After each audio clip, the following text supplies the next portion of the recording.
Punta kami ng Palayan. Sama ni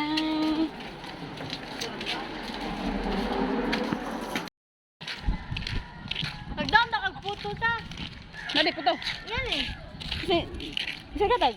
Bali, lula. Kung ikaw ingon. Hmm?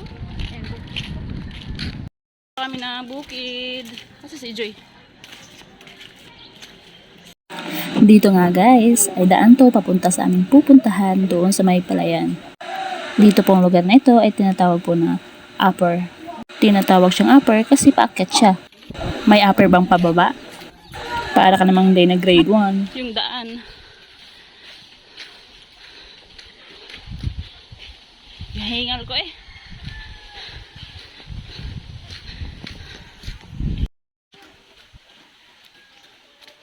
Uy, lapit naman eh. Kasi na. Lugog na nino. Ang kuhaan ka ng hap ba? Tatak na nilo na lipas. Okay na wala ko.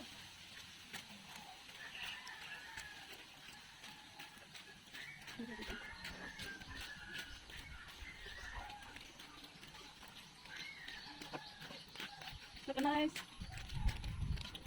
Sa totoo lang, sobrang tagal na talaga na di ako nakapunta dito. Kaya sa napapansin ko ngayon, hindi gaya ng dati, sobrang daming bahay na dito na. Hindi kagaya dati, na nakakatakot talagang dumaan dito.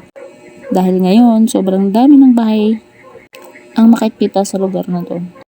Parang ang sayang tingnan na marami na rin nakatira dito. Naalala ko pa nung sama-sama pa ako sa pagpunta nila ni mama at ni tatay sa Palayan.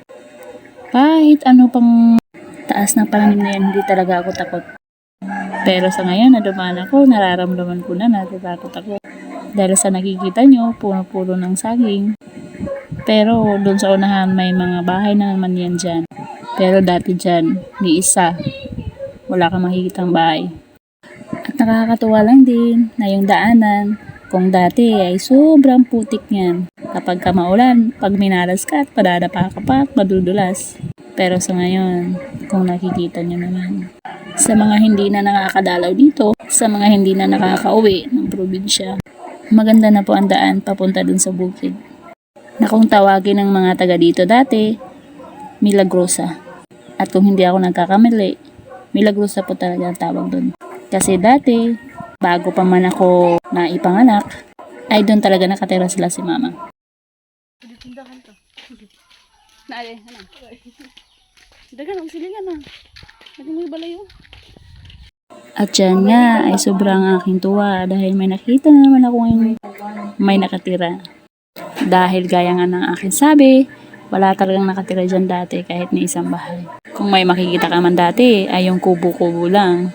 Pero ngayon, totoong bahay na talaga at di ka na matakot kahit gabihin ka man. Marami na rin mga pananim, gaya ng saging, kalamansi, at kung ano-ano pa.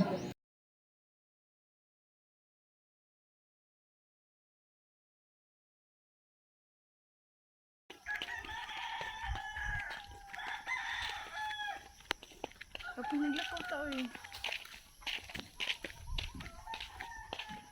Mitado pagkit.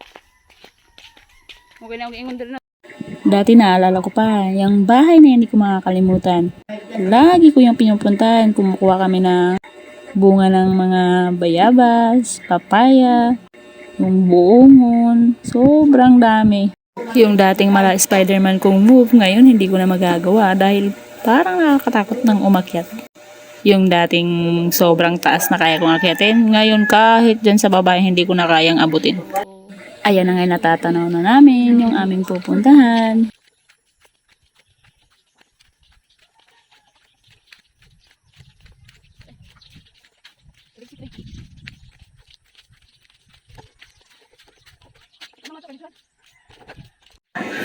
At andito na nga kami sa aming unang pupuntahan. Ito yung sinasabi ko na aming pupuntahan na Palayan. Gaya nga ng sabi ko, ito yung daan papunta sa aming dating tirahan. Yung may bundok na nga na yan, ay dyan kami nakatira dati. Pero hindi pa ako pinanganak noon. Siyempre, yung mga kapatid ko na yung nagkwento sa akin. Sa mga matagal nang hindi nakauwi dyan, dito sa probinsya nyo, alam kong makikita nyo to at sana ma-appreciate nyo. Yun lamang po sa una naming video. See you in next video. Dahil ito ay may part 2, part 3, at marami pang part.